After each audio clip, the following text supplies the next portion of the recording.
and welcome to ILTV's Evening Update. I'm Denise Wood here with the latest news from Israel. The chief Palestinian negotiator, Saeb Erekat, says the Palestinian Authority has halted security talks with Israel and is now preparing to decide about the future of its relations with the Jewish state.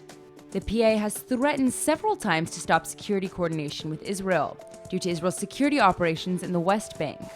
However, recent reports show that Israel has greatly reduced the number of incursions it conducts in the West Bank, with the IDF carrying out 60% of the arrests in the territories, and the Palestinian security services taking care of the rest.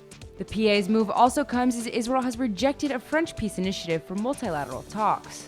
Israel has consistently pushed for bilateral talks between the two groups, rather than involving the international community. The president of the European Jewish Congress is calling on Sweden to make fighting anti-Semitism a priority. Moshe Kantor says Sweden has a large influx of Muslim refugees, who also face discrimination. But that doesn't mean the country can ignore anti-Semitism.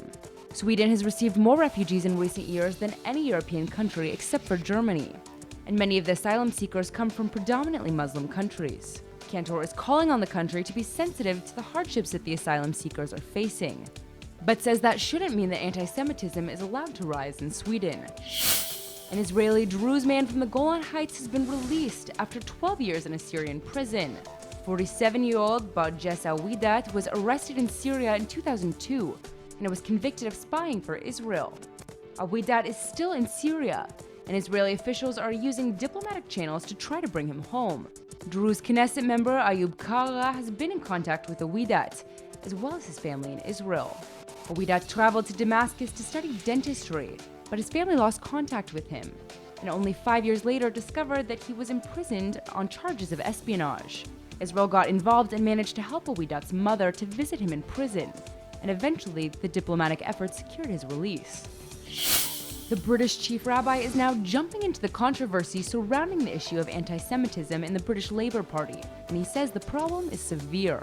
Rabbi Ephraim Mirvis slammed those who seek to refine and vilify Zionism and demanded more responsibility from politicians for stamping out racism and anti-Semitism.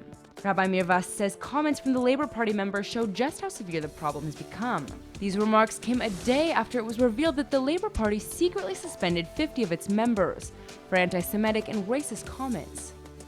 That's all for now. Stay tuned on ILTV.tv for our main daily broadcast playing after this.